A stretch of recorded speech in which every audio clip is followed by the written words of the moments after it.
Hello, everyone. This is Marita, one who catches lightning, with the Path of Ish podcast, Walking with Our Shadow, where we share ancient indigenous teachings of remembrance, all so we can walk and learn how to walk a path of radical self-love. Welcome, everyone, to another opportunity to sit in the circle today. As we slow down from our day-to-day, we enter into that space of freedom, of our free will and choice to decide, choose places and spaces of rest where we can receive. And so today we're bringing to the circle Lori. And Lori is going to be telling us about their amazing creation story, their journeys, how they're here in the circle working on that self journey of radical self-love and teaching people how to live a pono life. Hello, Lori. Hello. Hi. So as you know, what is your creation story?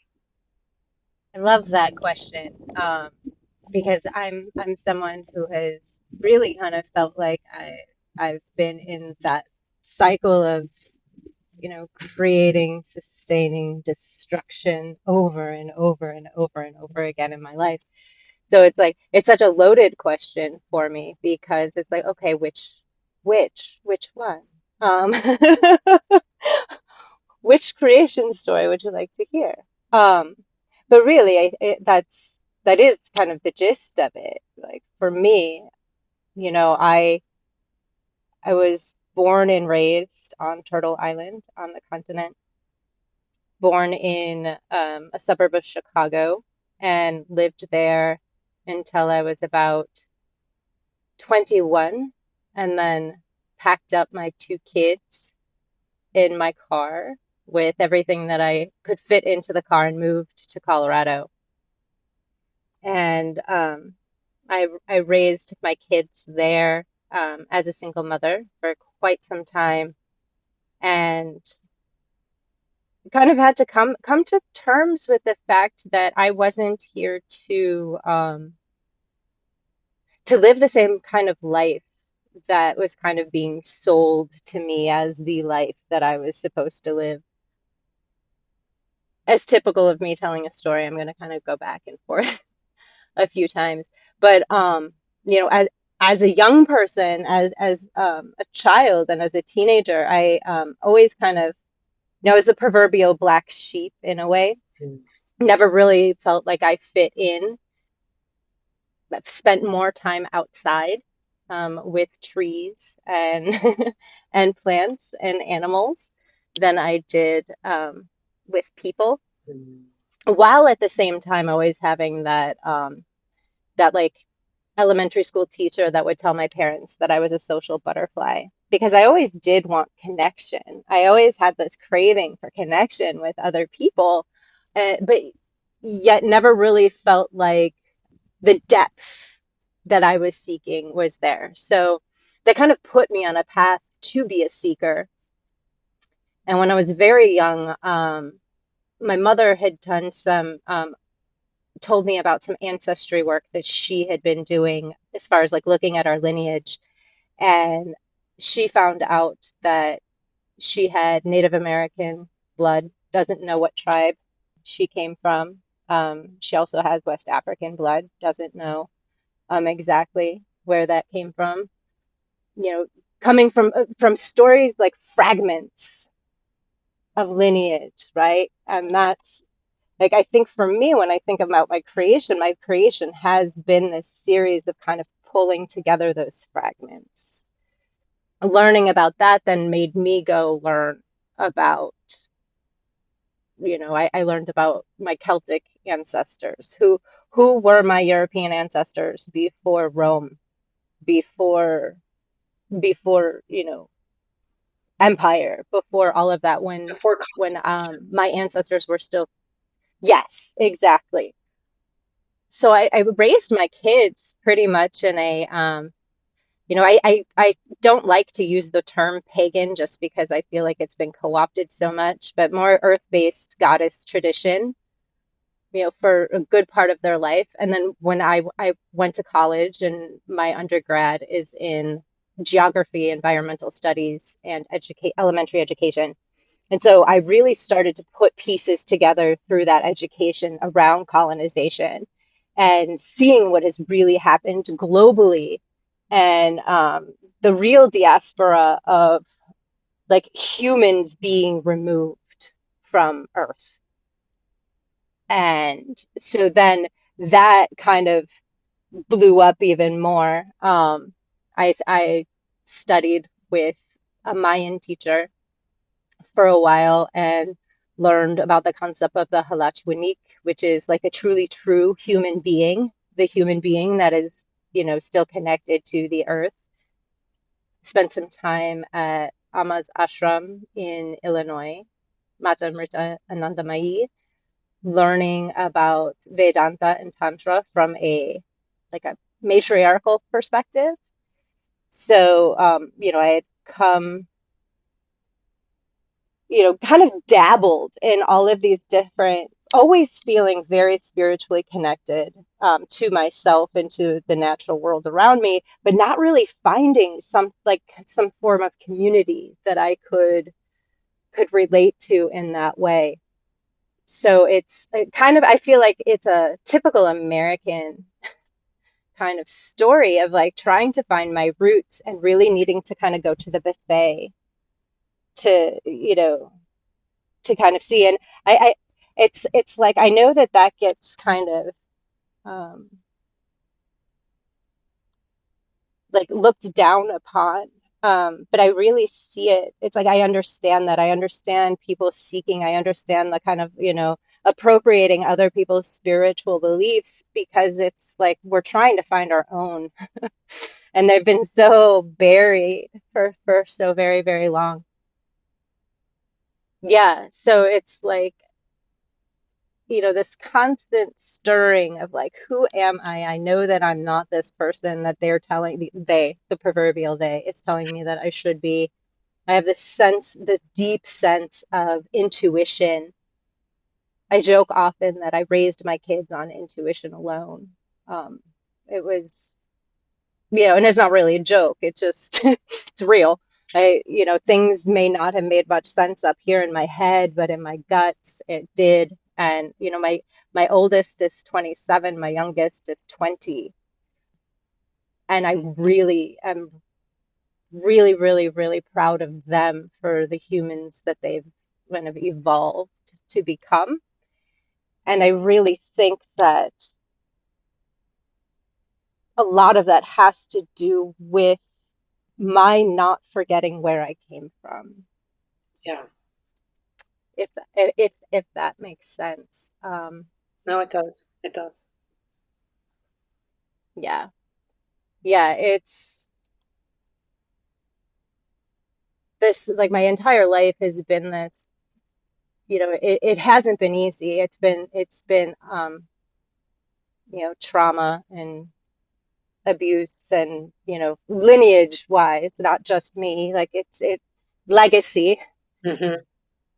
and kind of like my whole life has been that watching these cycles of creation and sustaining and destruction and learning how to be in that cycle, like recognizing that it's not just all about the creation. It's not all just about the expansion. It's not all just about the becoming. It's also about the contraction.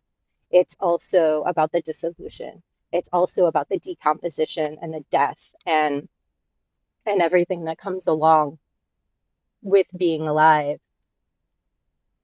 I don't know if that answered your question or if I just took us on a No, spiral of it did. And I think my next question, as we keep unfurling in this conversation, right, layer by layer, is how has the impact of being a farmer changed your relationship to your philosophies? mm, yeah. we have been working with this land for just going on 3 years. And when I look at kind of my, like, my timeline over the course of the last 3 years,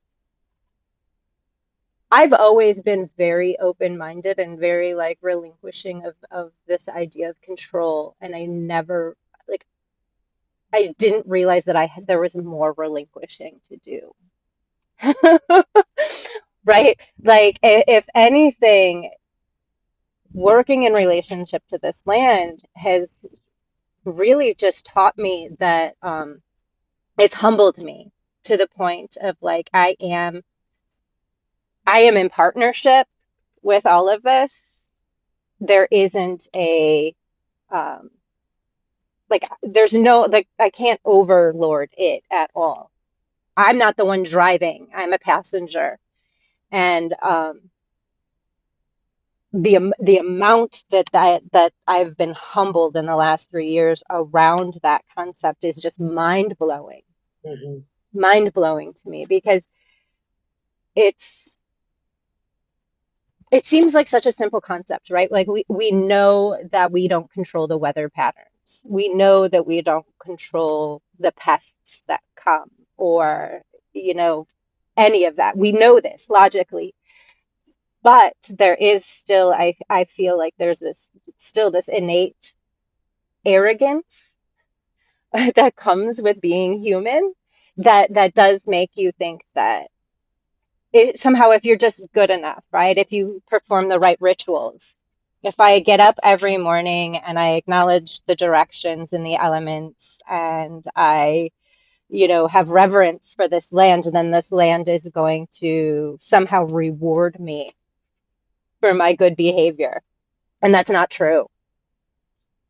That's not true. It's this land is going to do what this land does because this land is this land and my right relationship with it, my honoring of the directions. It doesn't mean not to do that anymore. Like, right? So it's, I guess, in a way, what I'm trying to say is it's like it's taken away any fallacy that I've held in my head around transactional relationships, right? Because it isn't a transactional relationship at all. It's absolute. It is. It's reciprocal, but it's not reciprocal in the fact that like I'm going to give you something and then you give me something back, right? So it was like this decoupling of a belief system that I didn't even really realize needed to be decoupled until I was here. Yeah, you speak of that decoupling, like that's the root between indigenous people and Western people. It's right there, you said, is that, how we are taught, and when we're born, we're told we are nature. And so we have no greater or lesser value than any kingdom. And so that is our true humility. And we're taught that because we are created, we have value. So there's never that chase, right? That modern Western colonization tells you have to do this, that transactional, right? It's a very different way of stewardship. So I love that you were able to talk us through that because everyone talks about it in a different way, and you're living it. You're living that journey. Let's talk about as we're talking about this concept of being in relation. We have this word stewardship going around that's becoming, no one knows what that means anymore, right? And some people are calling themselves stewards of land, and they're at an Airbnb for a weekend and saying that, or they're just recycling. Like it's just like everyone wants to adapt this, right? But for me, I always feel that the way, again, a system that has created the problem cannot solve the problem. If you grew up in a system and were educated in a system, even how to use words and how to define, you will not solve the real problem. And so I feel like a lot of words in the English language become jargon, right? Just little sound bites. Oh yeah, and transactional. And you try to put in, oh yeah, that's who I am. So you and I can interact as quickly as we can to see if we can have a transaction. And so I kind of want to play with this word stewardship from what you've seen out there, what people are saying, to how you're living it, and kind of that difference, you know. Yeah, no, I'm glad that you brought that up. This is something that my partner and I were talking about last night. There's a lot of, we talk about it in the sense of like performative activism and that sort of thing, but there's this phenomenon of people who are performing stewardship, performing connection, performing, right? And I never had a name for it until recently, right? That's what it was. I used to feel it, right? This is something that I think that for whatever reason, I came into this world like very connected to what my body was saying without having words or like a framework, a proper framework for it. It's actually why I did somatic experiencing school, was to like really figure out like, okay, what I know all of this stuff is going on. What is my language? I need to learn my language because in Western society, Western culture, we're completely dissociated from that. And I can feel it in my body when that connection isn't there, when that reciprocity isn't there, when performing is taking place. There's a felt bodily sense. And to be honest, I think that a lot of Western people, like, they don't have that felt embodied sense, or they don't know how to discern it. So like performance actually, I think it's kind of like performance has to take place first, right? But it's not the last step. It's like recognizing like I have this desire to connect with the earth around me. I have this desire to have a relationship with the environment, with my environment, with the land, with my community, with whatever. And to go into it knowing that these are neural pathways that I have to strengthen, that I have to build up, right? Like just like you go to the gym to build your muscles, you have to continue to show up. So I think in a way, for a lot of people, it's like I don't think it's coming from a like a malicious space for the most part. I mean, yes, there are some people who are like, one of my teachers used to call them the pretend anandas. They're like, they're just pretending to be a certain way. There is that, but I think for the most part, a lot of these people that I see kind of displaying the behavior that you're talking about, it's they're craving that connection with the land, and they're trying to do it as best as they can within a capitalist system that tells us that our worth is based on our status and how many likes we get on Instagram, or and that sort of thing.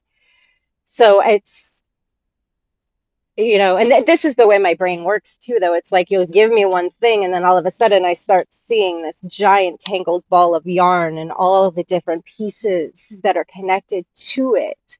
So it's like for me, I think that it's for those who really want to steward the land, or be in right relationship to their environment.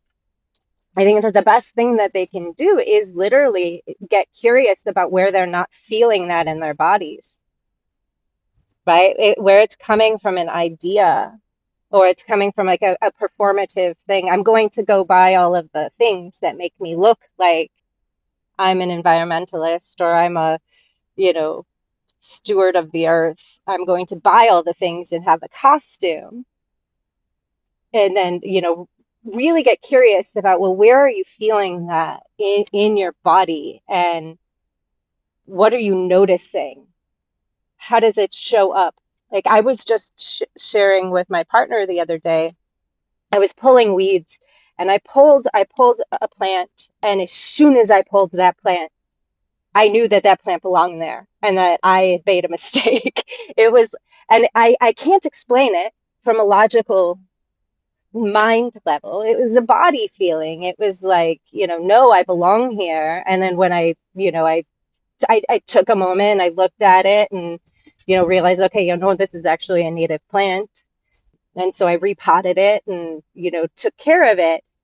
That's being in relationship, with the land. It's not glamorous. There wasn't like fairies that came out of the ground and Are you sure? whispered to me that that this is magic, or anything like that. It couldn't have been more mundane, right? But it was very, there's a felt body sense that takes place when we are in relationship with each other and with the natural world. So instead of having the aesthetics of stewarding the land, it's an embodiment of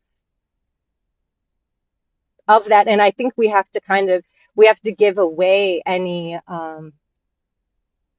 ideas of what that looks like, right? Like Hmm.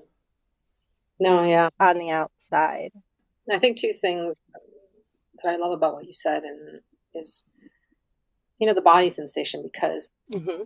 your body's your land. If you don't know how to treat your body or listen to your body, you will never be able to listen to land, because you are created from the rivers, right? I don't know if I did I think I did a podcast last week that was talking about like the native way of talking about our family trees includes the rivers, the mountains, the lakes that we were born. They're part of our family because they shape us. They nurtured our grandparents and our great grandparents, and we are, we're benefiting from them. We're in their cradle to a certain degree. And I think that's one of the huge differences, right? Is teaching kind of, again, how do you teach it? Not just teach it and have it, but have it that drop down. It's a huge journey, right? It's millions and millions of miles, People just need to know that it takes time. And then you said something else is mundane. And I think that's what, people always have this romanticized idea of what it means to work land. And I will tell you, it is mundane, it is dirty, it is sweaty, it is bloody, it is, but that's the exchange that the land looks for, right? I was listening to Kumu Ramsey recently, and he was saying, hey, you don't just plant a seed, you give it your blood, your sweat, your tears. That's how you nurture that seed. And then you will, then Mother Yeah. Earth will be like, oh, you're serious. Okay. Okay. I will work with you. I will work with you. And I think, again, people are in that idea of performance. I love that you said that. Like everything's a stage, and they're just putting on a costume, and I think it's scary to think that life can be so beautifully mundane and so interconnected versus whatever the program's Hmm. trying to sell us, right? It's like option. It's not even sometimes an option on the cheat sheet, A, B, C, D, and like all of the above, right? It's like, no, glamorous life, success, and this and this. And it never does it say mundane, like people are going to pick that one. Yeah, I want that one. I want the mundane life of deep introspection where I'm no greater than anyone. How's that going to happen? How's that make me feel, right? And where I actually take my place, you know, taking your place in the cycle and part of your environment instead of coming at it from a human centric view that humans are above things. So it's you studied with Maya, so for me I feel like when humans actually take their place, they become part of all the cogs on the wheel. Just need to get into that place. If not, it's just broken and nothing's flowing, right? So, with that being said, how is it you've been on this journey yourself for quite a while, right? And there's people who are, whether they know how to perform or not, who are wanting your life to a degree or wanting your how does how has Lori become medicine, right? Your journey, which no one can have the same journey.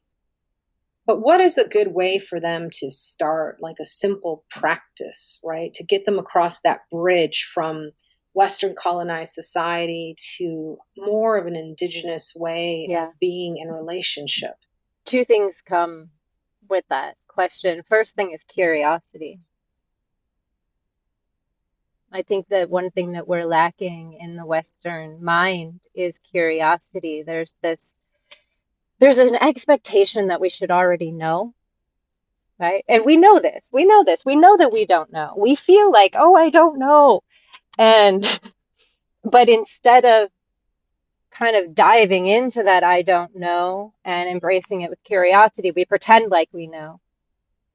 So that's number one. And the second one is to train yourself, teach yourself to turn towards what most people turn away from. Turn towards that thing that even you might want to turn away from. Turn towards it with that curiosity, and um, let your experiences teach you about yourself, right? Like the older I get, the more I realize like I don't know anything. And it feels so liberating. And it's true. It's like the more I live my life, the less answers I have and the more questions I have. And that I think is the yes, it's just and for me, like for some people, I get it. Like I've said that to some people, and that kind of incites panic from within. For me, I find it to be just absolutely liberating. It's like, oh, I don't have to perform because that's what causes Yeah. anxiety is that performance. If I just show Yeah. up and I respond to what's happening, there's really nothing to have anxiety about. Um, yeah. Yeah. Yeah. You said, I use the term curiosity, courage, and play to stay in that energy, because and plus play makes it easier to learn things. And, but there is such a relief. One of the things that I always tell my students is like, you have to leave your wisdom at the door. Some of them get nervous. I go, no, no, I've been trained for 44 years. Every time I train with a new teacher, leave your wisdom at the door. And I do it gladly because that means I get to ask questions. I don't need to know. I can lay that wisdom that I've learned, and then when I come out of the circle again, pick it up and find ways to weave it, to make it deeper, and then making it with more depth. As I always say, be the question, not the answer. You know, and so we live in this fake it till you make it world where you're not supposed to ask, you're afraid to ask. Yet people, hire coaches and teachers and sit with them and they expect to already know. And I just find that mind boggling. It's like, if you're looking for a teacher or coach, it's because you think they might have an answer. Yep. I had someone on the other side was commenting, and I don't comment a lot on social media. Like, I don't get into after I post. I just witness people. But this time I commented something and they're like, "Yeah, I got it." And I was like, "Well, then you don't, because if you think you know this indigenous way, you just literally showed me that you didn't." But I was like, "Okay, witnessing you. Thanks so much." But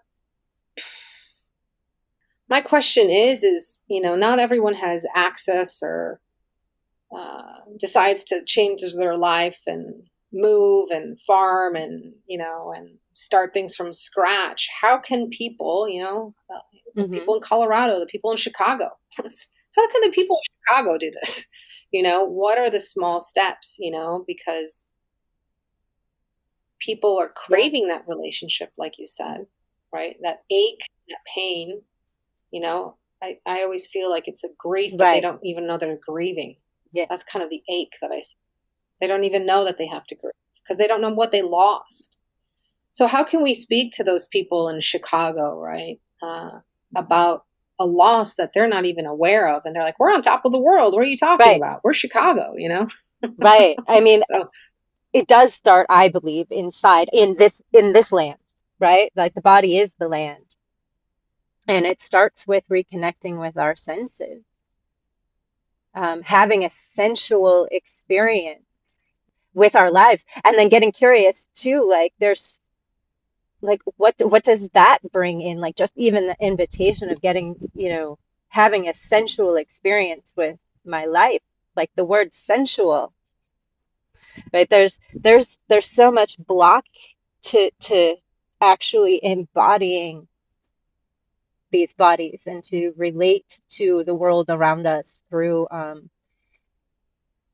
through our just our simple senses of being able to smell the air, tasting the food, taking in a sunset or, a cloudy day, feeling the rain, just like little tiny, tiny, tiny things like that. And then bigger things like emotions, right? Like our weather, right? We're landing and feel, getting to know the terrain, navigating our body, and then getting familiar with the weather, with our emotions, and how this disconnection, how this longing, is that's what that is. It's that sense of longing for something that I may not even know what it is. There's just something's missing. Turning towards that, getting curious. What does that feel like? What sensations rise within my body? I'm sure I have some thoughts and some feelings about that, you know, and just really getting curious about that. Because once we do that and we allow ourselves to be with it, then the grief can happen. Because we have to grieve. We have centuries, centuries of disconnection and loss and all of this that needs to be deeply felt and grieved so that we can move forward. But we will never connect to one another with the depths of empathy that we need if we aren't willing to traverse this terrain first. Um, I believe, Mm-hmm. at least for my own Mm-hmm. experience, it has been my willingness to meet those depths of myself that then allows me to hold space for the depths of another without shutting them down or trying to make them feel better or fix somehow, right? You can just be with the depth. Mm-hmm. Yeah. Mm-hmm. Yeah, and some people like it, and sometimes they're like, "Wait a minute, Hmm. you were supposed to fix me." Yeah, because we can bring the outdoors in, so to speak. We can go to the woods, we can go sit with trees, we can be with the waterfalls, we can have a garden, start community gardens in our urban areas. We can do all of that, but unless we go into the terrain and the weather of the body, we will be, you know we can't dismantle the master's house with the master's tools. And that's exactly what Yeah, in exactly. order to really claim our own power, like what we need, we have to go in. We have to feel. We have to. Yeah. Yeah, we have to go from being a human doing to a human being in relation and not that. Is that something powerful there? Invitation, right? That you don't really hear in the Western world. Kind of, I did a series of ceremonies recently, and I asked at several points of the ceremony before people even entered, like, do you come over your free will and choice, own free will and choice? People were like, well, yeah, I bought the ticket. But do you still want to be here? Sure. They enter the door. Do you still want to be here? Enter the circle. Do you still want to be here? Are you of your own free will and choice? And then I started getting like, people were like, do you not want us here? And I was like, no, but I want you to recognize that something is happening every time that I ask you, three, four, five times, free will and choice, that's stirring something inside of you.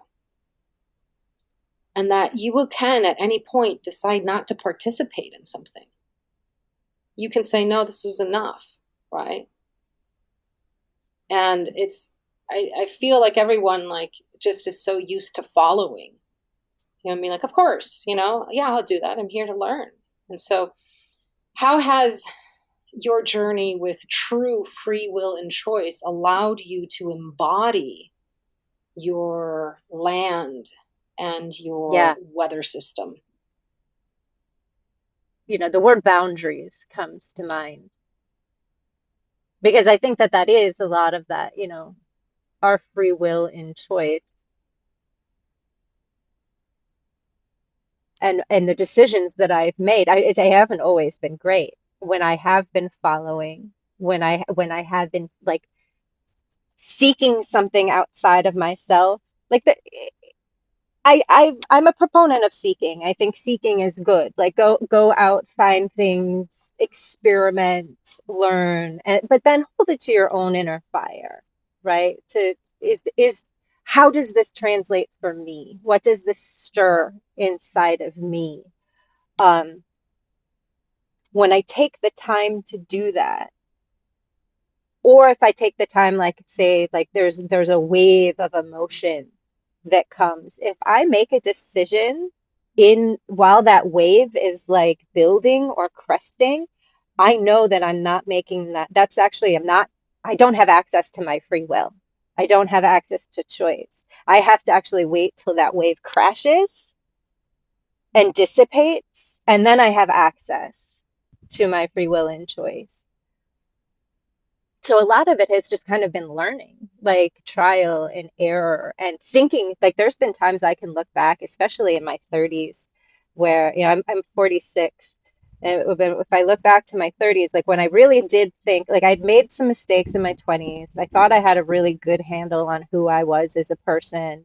But when I look back, I realize, oh, you weren't connected to you in that center, like when you made that decision, when you made that choice, that was made out of fear, or that was made because most often it was made from some outer societal kind of influence, and I had kids to take care of, so it was, so it's not to shame myself or anyone else to say that. It's, just a recognition that's like it's good to continuously remind us, like ourselves, while especially when we're on a path of I always say it's kind of like we're walking in a room that the lights aren't turned on yet, so we can't see where we're going and we're feeling our way in. It's so important during those times of navigation to ask self, is this still, am I going forward along my free will and choice? And as I'm saying that too, then there's like this other part of me reminding me of how many times where it didn't feel like choice, where it kind of feels like just like this energy that just pushes forward and just, as I'm feeling through that door, that room, I don't really know what I'm doing. I don't know us, showing up here, being, farming on the Big Island right now. That was a lot of that. If you would have asked me 4 years ago if I was going to live here, I would have said no, and I would have given you all of the reasons why I shouldn't. This is colonized land. It's stolen land. This is not for, Native Hawaiians should be doing this. It should not be me. Like I would have had all of these stories, but there was this push that just kept pushing me forward and forward and forward, and things would come into my field and continue to kind of funnel me in this direction. And there's times where I would be like, oh, I had no choice. I have no choice. This is just pushing me. But the reality is I do have a choice. I could say no. I could say no. I could be, you know, living in a 3,500 square foot house on the continent and going having coffee with my friends every, or what. As I'm saying that, it's like my throat closes up and it's like, no, you would never do that. But it's, yeah, I hopefully I answered that question. But it's like that it just brings up so much because it's like, yes, I do have choice. And there's also this deeper, more primitive part of me that little Lori, like conscious mind Lori, doesn't always understand. So, yeah, just to have that question though is an important like it's like a guidepost almost, like something to orient back to. It's like, am I just kind of free rolling down this hill, barreling forward, not really knowing what the hell is going on, which sometimes life feels like that? Or am I just continuing on this path because this is such a well-worn, well-trodden path that I'm just going to continue down because it's comfortable or it's easy, or because there's somebody in front of me with a torch and kind of guiding the way. So it is important to continuously orient back as to I think it's like a sacred pause that just like, where am I? Why am I here? Do I want to be here right now? Sometimes the answer is no, and then it's okay, you don't want to be here right now, but is this where you need to be? Yeah.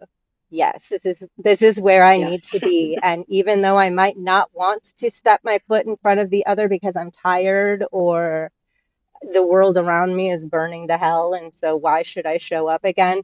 It's there is a choice. There is that, like, yes, I will. And you spoke about it before, about the blood and the sweat and everything. It's like sometimes it's literal blood and sweat, and sometimes it's that metaphorical blood and sweat of like, I am going to drag myself across shards of lava rock to continue forward because there's this pull, this that's that energy, like, that just kind of pushes and pulls and guides in a way that doesn't really make sense to my cognitive brain, but it is definitely a felt sense. Beautiful. You know, I think through this conversation, people can tell that this journey of self is a long one. It never stops. My students are always like, when are we done? I'm like, what are you talking about? And so a lot of, the promises of Western culture is fast, results driven, you know, and how can we, be a voice to the other where they don't associate a lifelong journey with burnout, right? What's the difference? What is the language that we need to use, Lori, to try to teach people that living a constant life of, you know, inner focus to outer focus, of your environment to the environment where you are, is not selfish, right? Is not insane, is not in all these ways, that people think that this way of living is, but is actually a better ecological way to actually live longer. So I would love your insight into words or sentences that we could string Yeah, together. Everyone has a different, maybe yours today will make someone be like, oh, finally, I've been listening to Marita for 3 years and I right. finally Like, get it. I taught yoga for years, and one of the things that I used to always tell everybody, it's like we would teach to a peak pose, right? Like, of a 75-minute class, and right around marker 60, there's some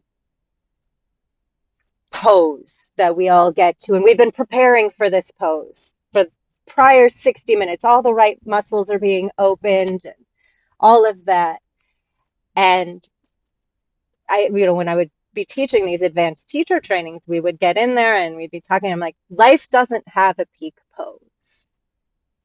And for some reason, we are teaching ourselves and our students in all of these classes that if they just follow A, B, C, and D, that they'll eventually make their way to Z.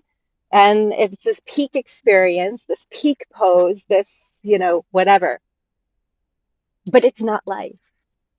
It literally is not life. And it's hard. It's like, this is where the right, because it's like we're watching all of this messaging coming in from the world around us, telling us that there is a peak pose, that if you just put in the time and you just put into the effort, you'll become enlightened, or you'll develop psychic powers, or you'll make seven figures, and have all of this wonderful, wonderful stuff.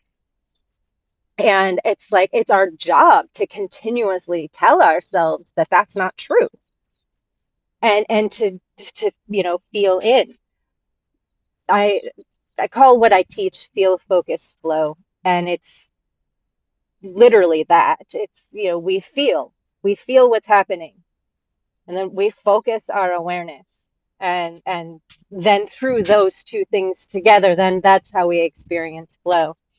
And my yoga teaching really morphed when I was teaching from a like a pretty standard regular like vinyasa flow type class where I, follow the leader. I tell you what to do, you do it. To where I was literally just directing people into their bodies and inviting them to do what their body wanted to do. So this meant that I would have like a class full of like 30 people, and some people would stay in child's pose the entire time. Some people looked like they were at an ecstatic dance class. Other people looked like they were at a restorative yoga class. Other people were doing vinyasa flow. Like other people looked like they were at a Grateful Dead show. Like it was like it, but that's the thing. It's like it's not about it. There is no destination, there is no peak, there is only now and responding to what is happening now. So the more that we can kind of teach ourselves that, we're not going to find it if we look to the outside world, which is probably why it's so hard to convey in language. I don't think there really is language yet because everything gets co-opted. And, when you and I are trying to have conversations with people on like Instagram, right? Like to start off, and then there's, you scroll through and they're seeing all these different, it's like too many conflicting messages. And then the girl boss manifester gets like mashed with what you or I are trying to say in the brain. And then all of a sudden it's like, well, I've been meditating every day for 5 years. Shouldn't I see some sort of results? Like, well, are you bringing your awareness back to the present moment each time you catch yourself? Well, then you're doing it. It's working, right? Like, I kind of feel like what I repeat over and over and over again to the people that I work with when they start saying stuff like that is, you're doing it. Good job. You're actually doing it. You're recognizing that you're in this spot, or you're seeking, or you're longing. It's like, oh, awesome. Recognize that. Pull it back, hold it, get curious about it, and then from the present moment, continue to respond to life as it comes to you. I don't know how to just put that into a succinct. No, I loved it. And the last image that came when you were saying that is like, it's different to run a marathon or an ultra marathon than to do a sprint, right? And it seems that a lot of people are developing those fast twitch muscles for sprinting. I mean, like, I'm done, right? I won. And then we're like, no, ultra marathon. You're going to be running for the rest of your life. Like, so that means you have to pace yourself. It means you have to, Yes, find ways and to it's not rest. even it's a relay race. So like it's you're like that's the other side of it. It's a relay. So we're not even doing it all by Yeah. ourselves. It's like I I say it all the time. I don't know if I'm going to see the fruits of my labor by the time I leave this body. I have no idea. No idea at all. Yes, I would like to. I would love to see the decolonization on a widespread scale. Like I, especially here like in Hawaii, I get so excited. It's like, I start thinking about how, you know, there's there's other places around the world that have successfully decolonized, that have successfully, like I think of India a lot because a lot of my spiritual roots are in India.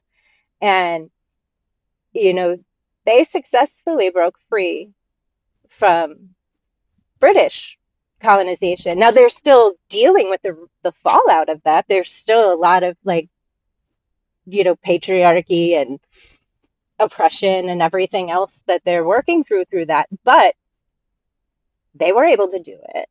So it's like I I I orient to where I already see things happening in the world, and then also to the reminder that I'm like I'm a tiny little player in the whole grand scheme of things. So it's like I came in and I grabbed a baton and I started running, and I'm going to pass that baton off to someone else several times throughout this journey, because and I'm doing this, it's like it's the expansion and the contraction, right, that takes place, which you kind of touched on a little bit back, where like we lose that when we're constantly trying to get somewhere, to reach a destination, instead of like, if we're constantly expanding, we're going to pop, right? But if we let ourselves expand and then have that Mm-hmm. natural contraction,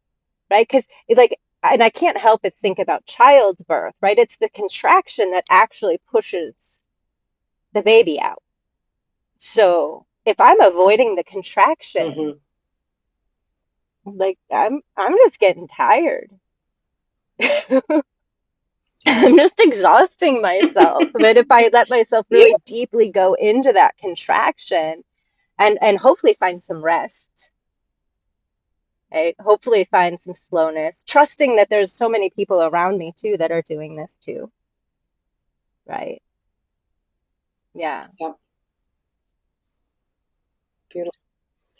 Lori, I've loved this conversation. I'd love to have you back. I feel like you and I could talk for just days and barely, never run out of things to say. But let's tell everyone how to find you, what if you have any offers, how to work with you. Yes. So you can find me at feelfocusflow.community. I am also on and off Instagram. I'm currently on a break. I always come back, but it's at Feel Focus Flow. I dabble in TikTok too a little bit. I really kind of prefer to work one on one with people and to go deep. Hmm. Um, I like to work with people who want to teach themselves to turn towards what it is that they normally turn away from, and to build the nervous system resilience needed for that. And you can find out about my one-on-one sessions on my website. I don't have any groups going on right now. We will eventually have work parties here at the farm where you can come help me pull weeds and talk story. Yeah, and there's so Yes. many lessons in pulling weeds. Yes. So many. Well, Lori, thank you so much. I'm so excited that you took the time to come on here. I was really excited when I discovered you on Instagram, and I was like, "What? Who is this person? Wait a minute, they live here? Yes, I'm I glad need that to you talk to this did. I'm person." so glad that you did. We'll have to do this again and more often. Beautiful. I can't wait for the next time, Lori. And thank you for everything that you do and who you are as a creature of the environment. The environment is you. So, Shade. Once again, it is with deepest gratitude that I bow to you for joining me on this podcast, this episode, this circle, this plática, this meditation, this remembering. I hope that you have stayed curious. I hope to see you in the circle again next week. So make sure that you like or follow. Until then, may you be blessed with abundance of peace and radical self-love.